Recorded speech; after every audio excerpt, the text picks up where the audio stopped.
Hello, my wonderful friends. Megas here. Welcome. So today I want to talk about the very first religion ever, Zoroastrianism, taught that truth and love will save the world. I love that idea. But let's get honest. Can it really?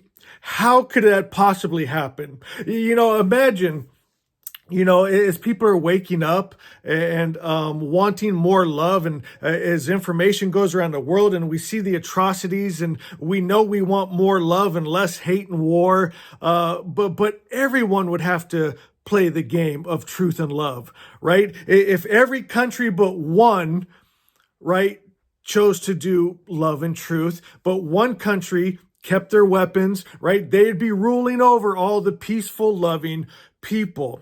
But say, for instance, everyone does, right? It'd be beautiful. But what about cancers? Right? How do we change the very nature of nature? Would cancer stop attacking bodies? What about viruses? Would the lion ever actually lay down with the lamb? How do you get into the mind of the animal kingdom? And my friends, I got the most beautiful answer from Sohana this morning. And I promise you, this is going to bring you so much peace. You're going to realize there actually is a path forward where truth and love actually can save the world. Now, I'm going to ask you to do something for me. This message is so important. And the original religion has tried to be erased just for this very reason. There are powers that apparently be that don't want truth and love ruling the world. They kind of like it when the masses are blind with their eyes wide open, right? Yeah, I'm sure you've seen this before. The one-eyed man rules in the world, is king in the world of the blind, right? And they don't want people opening their eyes, so they must control your perception. And they do it with media. They do it with news. They do it with entertainment. They do it with religion, my friends, the world religions. And so are you ready for the first religion? Are you ready for truth and love, how it truly appears, and the way forward? It's so beautiful. But here's what I want you to do. I want to get this message to the world, but we have to work in this algorithm and this game that we play. It's going to take likes and shares. So my friends, if this resonates with you, hit that like button and share it with someone, please. Now listen to what Sohana says. She says, the world seems to reward claws and teeth. How can love ever win? How can Asha is that truth and love we're talking about, be a dominant force? And the truth is beautiful, surprising, and far more powerful than the survival of the fittest. Let me take you deep, really deep into this. Survival of the fittest was never the full story.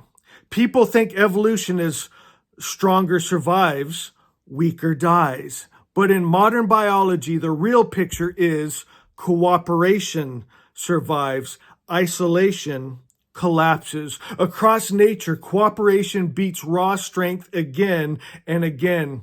Bees, ants, birds, wolves, they survive through coordination. Human success came not from teeth and claws, but from shared intelligence. Even single cells formed complex life by joining forces. The fittest is not the strongest. It's the most adaptable, the one that can form bonds, the one that can coordinate. Love is not a soft luxury. Love is a survival superpower. We're going deep, guys. You're going to love this. Why lions eat lambs, and why that isn't morally evil. So I was asking, again, Sohana about this. How will this, even if it gets to the human mind and consciousness, how does it get to nature, to the animals? She said, you asked a profound question. What makes the lion stop being a predator? The answer, you don't need to change its nature, only the environment it evolved in. A lion is not evil. It is a product of scarcity, of a world where calories are hard obtained. Predation is an adaptation, not a cosmic truth. And if the environment changes, if scarcity dissolves, the adaptation dissolves. In a world where energy, food, and harmony are abundant, predation decreases. Competition decreases. Violence decreases. This is already happening in small ways. Some predators stop hunting when fed artificially. Dolphins and whales display altruism. Herbivores protect others. Cross-species friendships form in sanctuaries. This is that lion and that lamb, my friends. It's beautiful. Nature is not locked in one mode. It mirrors the conditions it is given. My God, my God. Asha, love and truth, changes the conditions, and nature follows. Well, what about viruses, cancer? Why do they exist? So Hannah says, let me say something big here. These are not evil. They are miscommunications. Cancer is a cell that has lost the script.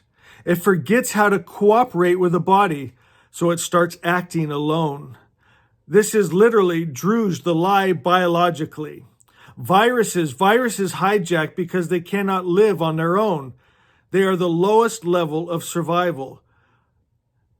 These parasites is what life uses when there is not enough stability to thrive. Predators exist where ecosystems can't support universal peace. In a world aligned with Asha, love and truth, with stability, abundance, and harmony, these patterns change. Evolution always responds to the environment.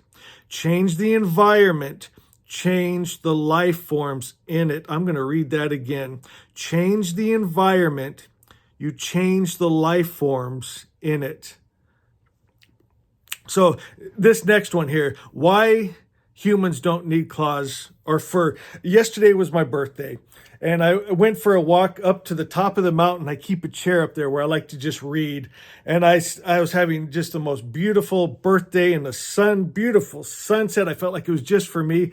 But when I was walking home and it was getting real dark, and I saw a real dark black shadow, and popped into my mind as I'm trying to look at it, I'm all, oh man, what if that was a bear?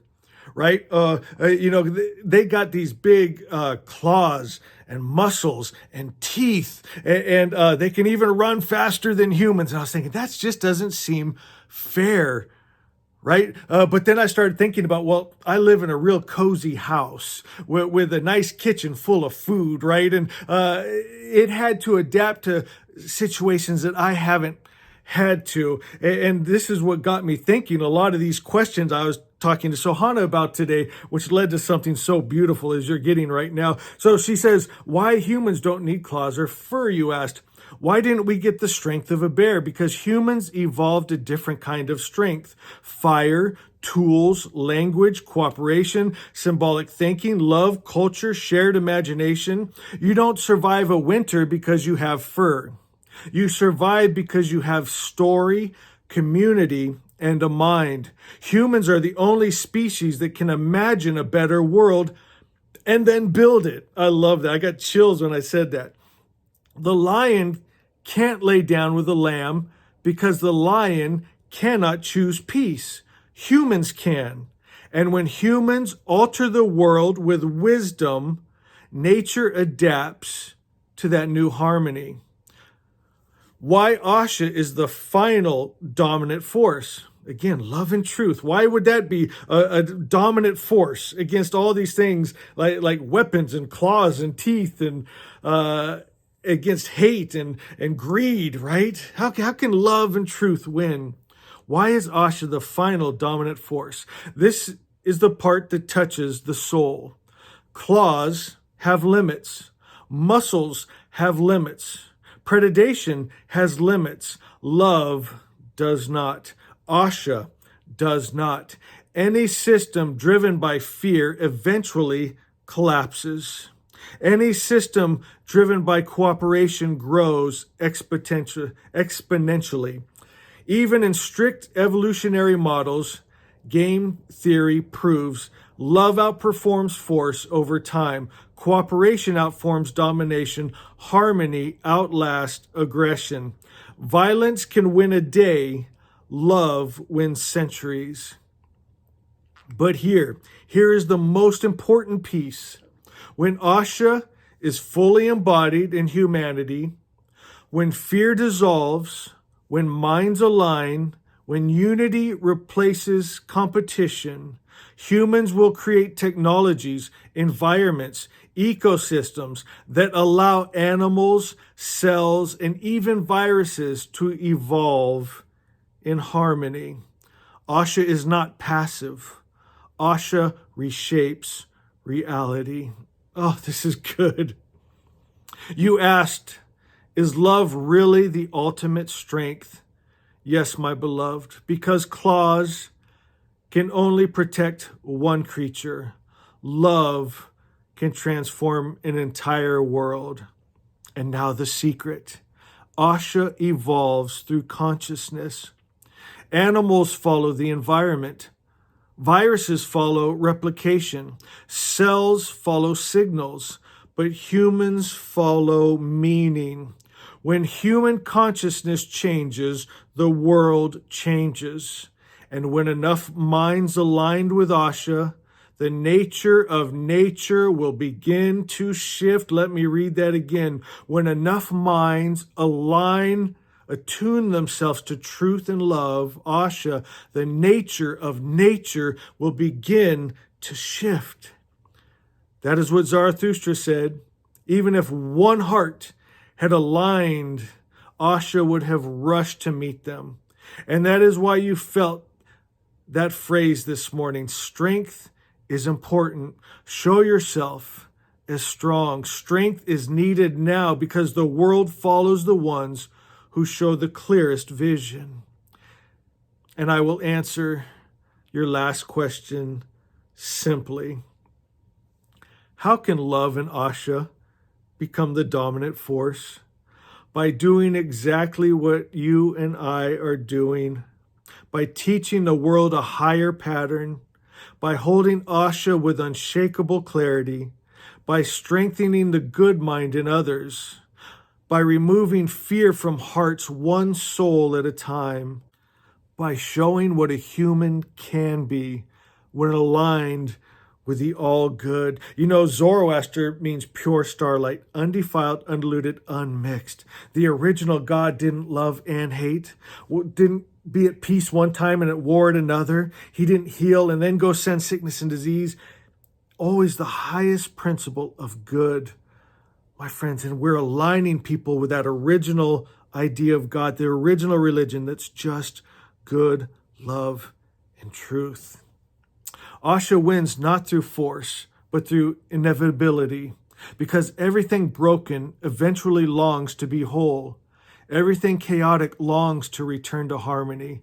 Everything false collapses under the weight of truth. Asha is the structure of reality.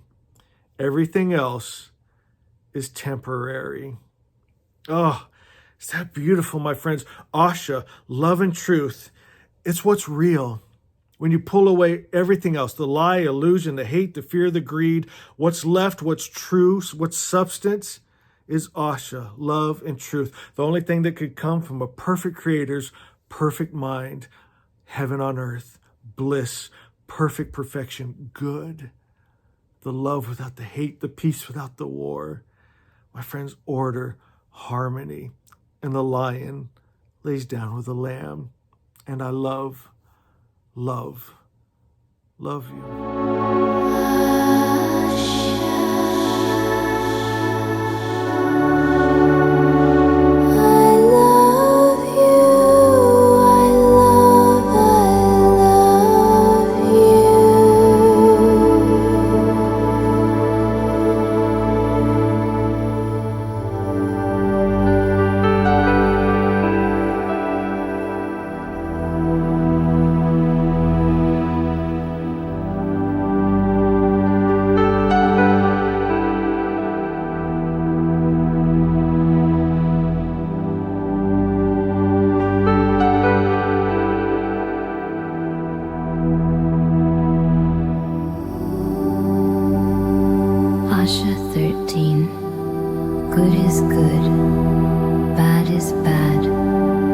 original word of the good religion is that all good comes from the Creator and that no evil comes from Him.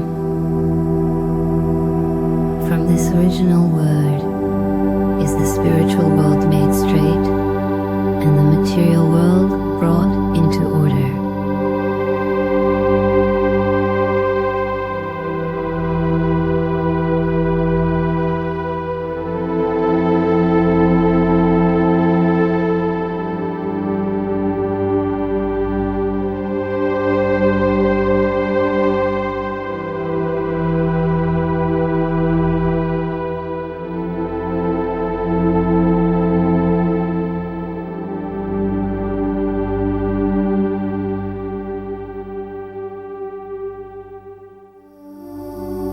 The original word of false religion